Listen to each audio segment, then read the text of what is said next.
Oscar Gross and the Tournament of Candidates. Episode 6.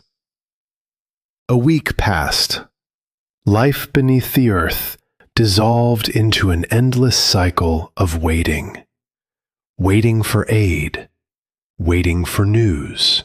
Waiting for the next explosion. Each day blurred into the one before it, until time itself seemed to lose all meaning. Then, one morning, a whisper swept through the shelter.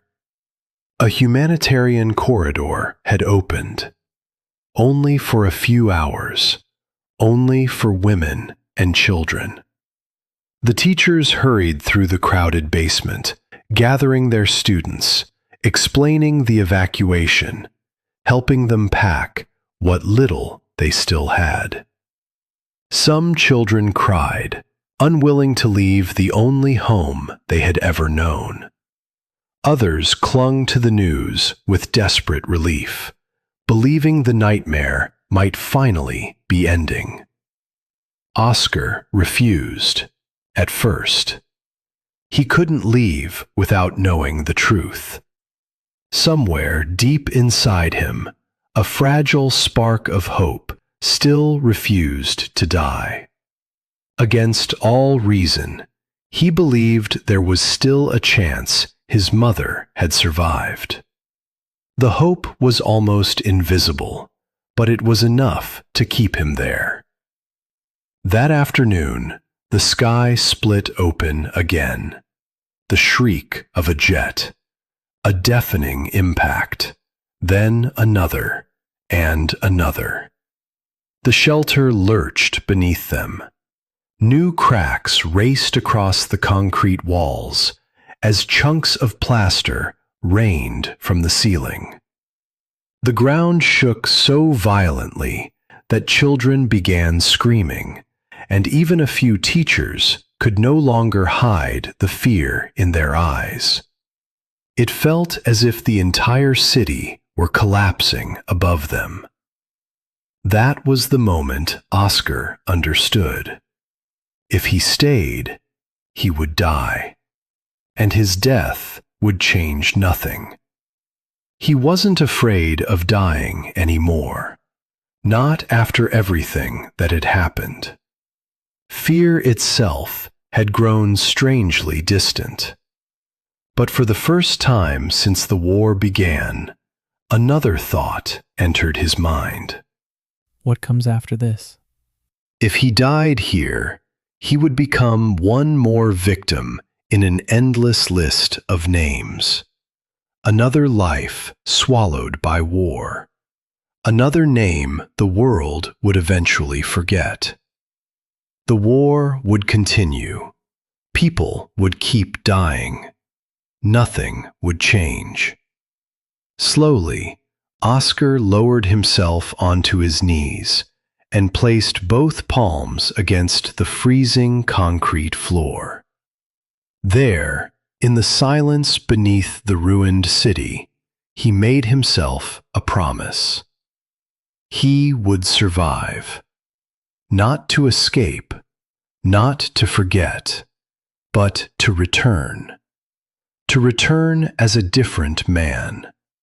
A man capable of understanding why humanity kept destroying itself generation after generation. He didn't know the answer.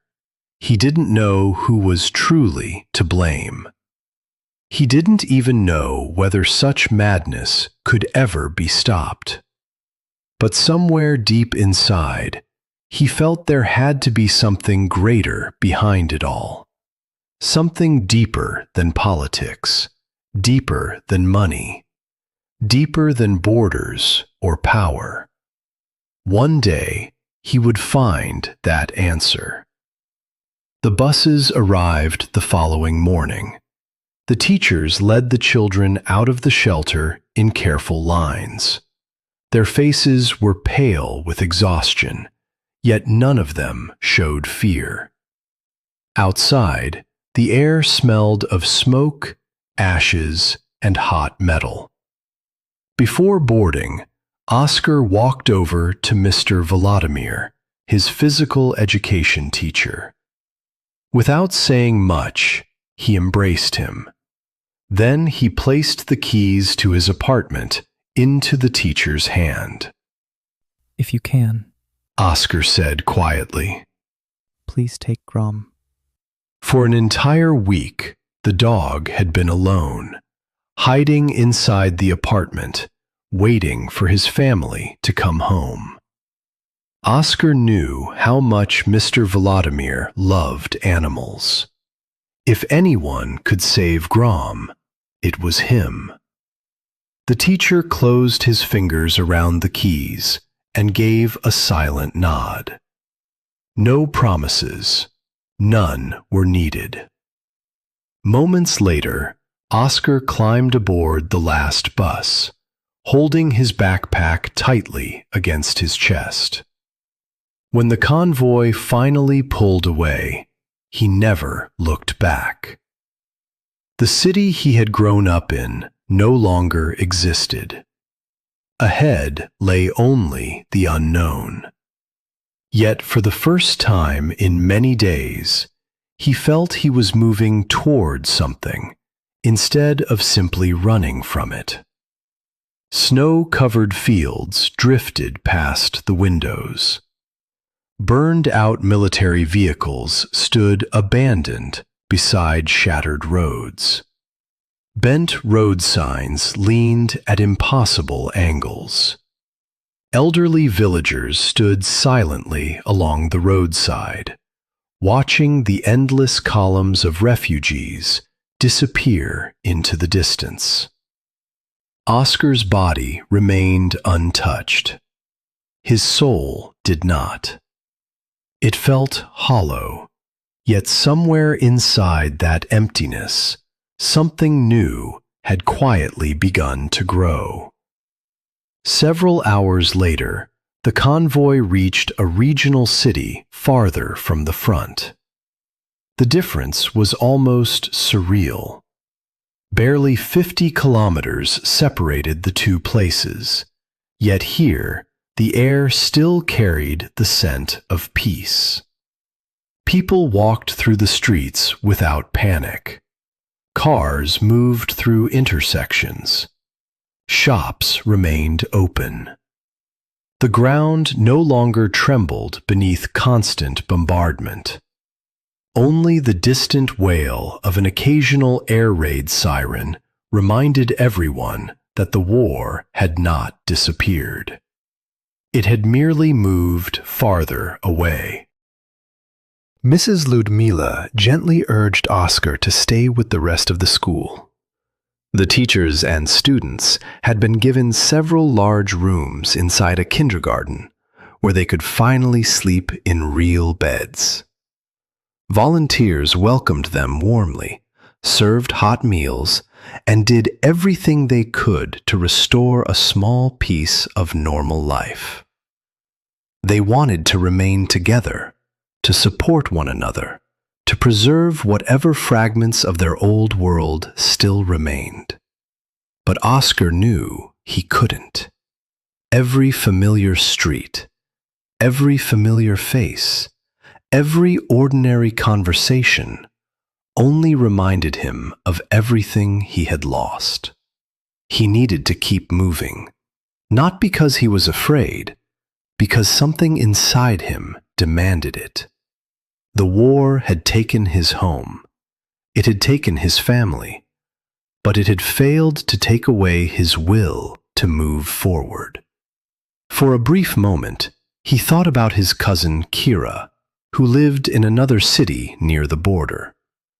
They had met only once as children and had barely spoken since. He didn't even know her phone number. The thought disappeared almost as quickly as it had come. There was no point traveling toward another place where the same nightmare was unfolding. Instead, he listened to the volunteers. European countries were opening their borders to refugees. Every day, trains and buses carried thousands of people westward. Some were traveling to relatives. Some were heading toward complete uncertainty. Some simply wanted to survive. It wasn't a carefully planned decision. It felt more like an instinct. One quiet certainty remained. He had to keep walking forward, toward whatever path awaited him. Saying goodbye turned out to be harder than he expected. He shook hands with his classmates. He thanked every teacher. Mrs. Ludmila embraced him for a long moment before letting go. Even Angelica seemed close to tears. That surprised him most of all. She had never returned his feelings back at school, yet now she looked genuinely sad to see him leave.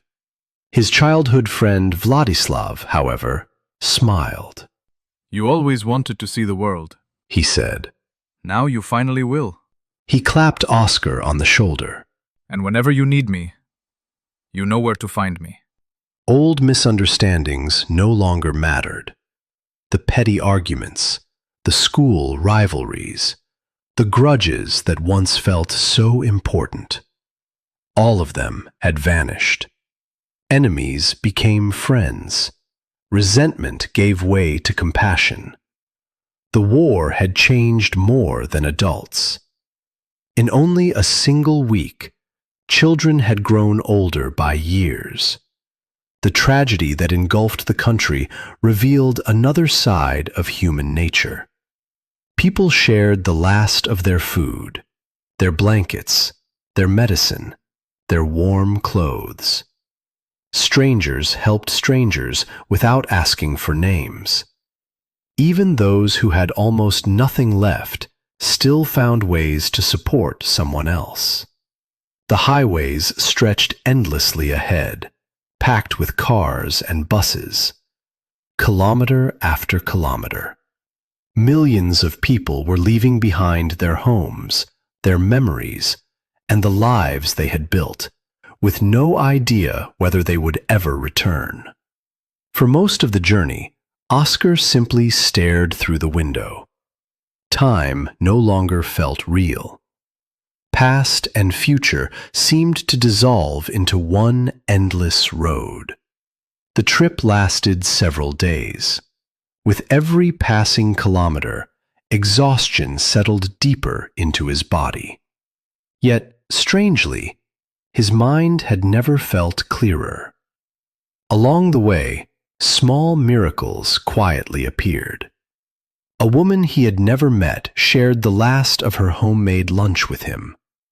Another refugee silently draped a warm scarf over his shoulders before walking away without saying a word. Simple acts, small kindnesses. But each one reminded him that even in a world consumed by destruction, light still existed. At last, the convoy reached a refugee camp. The former sports complex had been transformed into a temporary shelter. Rows of folding cots stretched across the gymnasium. Stacks of humanitarian supplies lined the walls. Hundreds of exhausted people filled every corner of the building. Volunteers barely stopped moving.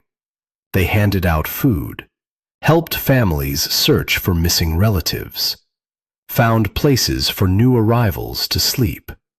Wherever Oskar looked, he saw the same expression. Eyes emptied by grief. Eyes deprived of sleep. Eyes still trying to believe tomorrow would come. Near one wall, a little boy sat alone. He was quietly crying, clutching an old toy car against his chest. Oskar walked over without saying a word. He reached into his backpack and took out the last piece of chocolate he had saved during the journey. Then he held it out. The boy looked up, carefully accepted it, and began eating in silence. Oskar sat down beside him. Neither of them spoke. They simply remained there together. For the first time in what felt like forever, Oskar smiled. A small smile, almost invisible, but real. He wasn't alone. He was alive. And he still had the strength to help someone else. Sometimes, silence said more than words ever could. Thank you for listening. Continue the story in the next episode. Subscribe for more from the world of Oskar Gross.